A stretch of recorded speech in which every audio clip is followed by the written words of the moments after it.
Hey guys, Moose here. RimWorld Alpha 15 has come out today, and there's a lot of fun little stuff added to it. So let's go through the patch notes real quick. I'm not going to cover everything, I'm just going to kind of give a brief overview and also talk about some of the relevant aspects for our playthroughs. First one is this does break save compatibility. However, a Reddit user posted a thread on the RimWorld subreddit, it looks like, and I'll link the thread in the description, that shows you how you can edit the saves a little bit just to make sure that they work in Alpha 15. So I loaded up one of my Alpha 14 saves in 15 and it didn't work. Like the UI didn't load at all. So you're definitely going to want to make sure that you do that if you want to continue playing on any of your Alpha 14 maps. Alternatively, if you don't want to bother with that, you can actually force the game to go back to version Alpha 14, and that's through the Betas tab on the game's properties in Steam. As far as the content, though, tutorial system has been added. Doesn't mean much for us, but it can be helpful. Coming at this as someone who's played Dwarf Fortress before, this is kind of a fairly simplistic game, but I recognize for a lot of people, there's a lot of depth to this game that is a little bit hard to deal with sometimes. So having a tutorial, I think, is a big deal in a game like this. That said, I think the game manages its depth extremely well, so you could do without it. I think it was a fine game without it anyway. But the other thing, the other major update is drugs. And they're built, some of them, one of them was already in the game, that's beer. But there's a lot of them. Well, not too many, but basically they have different attributes. You got the primary attribute, which is the short-term effect, which is what you take it for. Usually it's improving mood. That would be like getting high. Or some kind of combat stim related sort of thing. And that's the short-term effect, but then there's three other effects that you also get. One is overdose. Basically, if you take a certain amount in a certain period of time, you die, or you go unconscious, need medical assistance.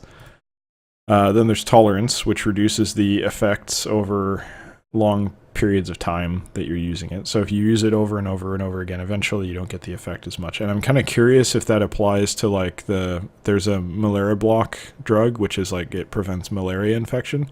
I'm curious if it applies to that, because I don't think tolerance mainly happens for stuff that affects your brain, right? Not so much like stuff that blocks disease. I'm actually, maybe I just don't know. Maybe that does apply when you're blocking disease, and I'm just not familiar with it. So that's very interesting. So I'm wondering if it applies to malaria block.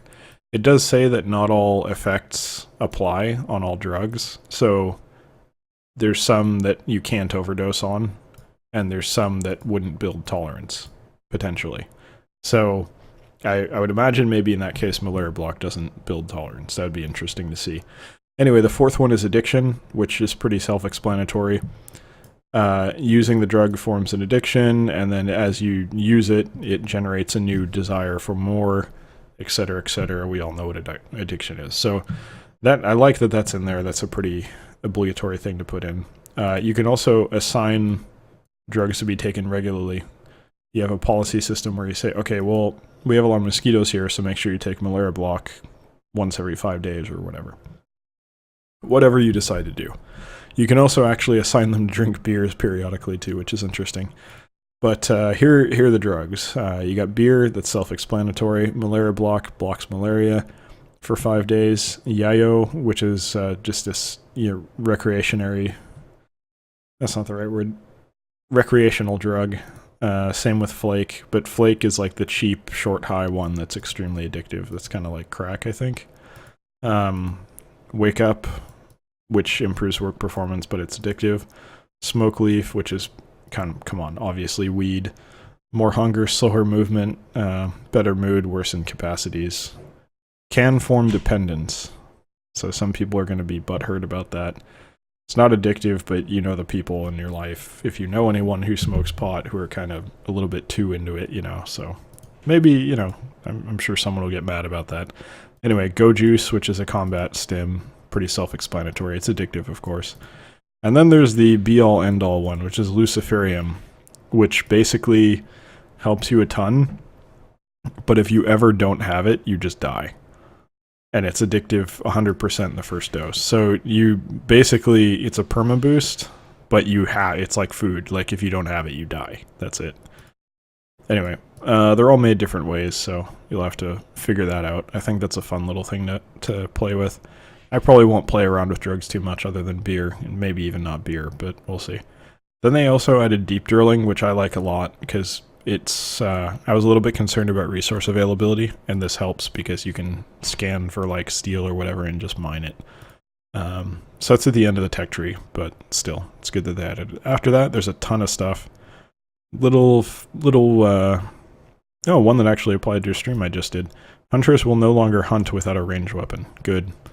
We had someone get the shit kicked out of them by an elk because they tried to take down an elk with a scalpel, basically.